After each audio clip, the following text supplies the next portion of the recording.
Let's turn this into this. Welcome back to Excel HQ. It is time to up your slicer game. So let's just get right into this. We're going to keep this under 10 minutes. If it's longer than 10 minutes, don't watch it. Anyways, we have a table here, pivot table here, and our nice graph here that we're going to use a slicer for.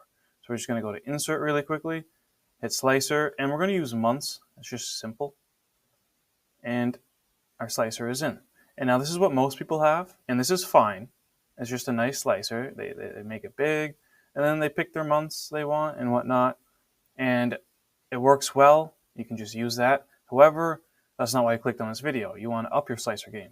So how do we do that? Well, if we right click on this and then go to slicer settings, we get a whole bunch of options here, choosing to name it. However, we don't want a header, so the name doesn't matter. Because I think I know this is a months. I don't really need a months header. It just takes up space. It's not that nice. And whether you want it to sort or filter any specific way, it's up to you. You can even hide items with no data, which could be nice actually. However, we're not going to do that for now, just because we're going to get into making our own slicer. So I'm just going to click on OK on that so far, and it takes away my header. And then in my slicer tab as well, I can create more columns. Since I'm in months, I'm going to just create 6 columns really quickly.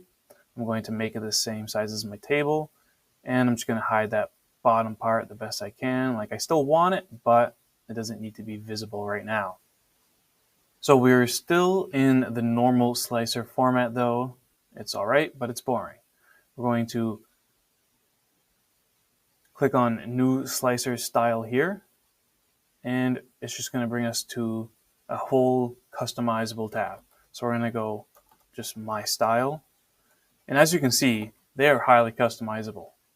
Whether it's a selected item with data or no data, it's unselected, whether you're just hovering over it or not, it is highly customizable. So right now I'm just going to go to the whole slicer and format it with a white fill. I'm going to click OK. And our header, we don't actually need to format that because we got rid of it. However, if you did want a header, you could just go in here. But what does all the rest of this mean? Our selected items, unselected items.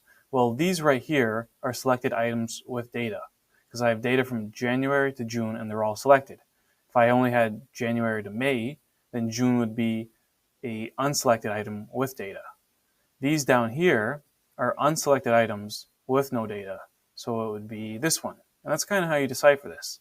And then if I hover over it, I can also make it appear a certain color or way, and I have all the hovering options just like I do for all of my other options as well. So we'll walk through this really quickly. Right now I just wanted a white slicer, so I kept it white, but now let's go to selected item with data. I'm going to format that really quickly, and I want that to have a border. And I want that border to be this blue here. I'm just going to click on outline for that. And then I'm also going to fill it as well though. I'm going to click the same color. I'm going to have fill effects.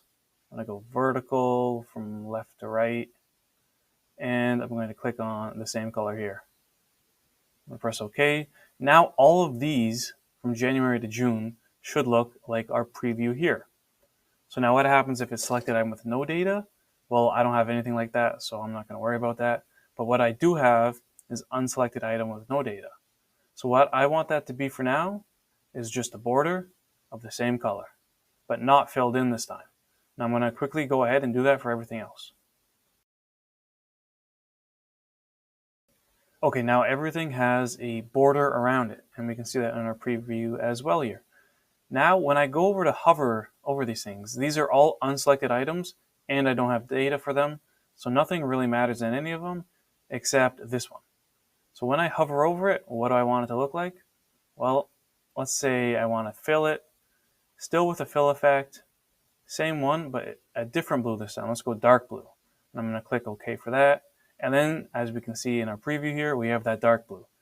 I'm going to go ahead and do that for selected items as well, actually, just so we can see the full effect. I'll go vertical here, and I'll change the blue. And that's all we're going to do for now, but you can really see how customizable a slicer is to make it exactly how you want it. So I'm going to click on OK, and then I'm going to go to the top here, and I can see it in my own custom tab. I'm going to click on that, and what do I get? I get a nice looking slicer. And if I hover over this, it's going to go dark blue. If I hover over this, it's going to go dark blue. And now it looks a lot nicer. Let's just click on January for now, and February.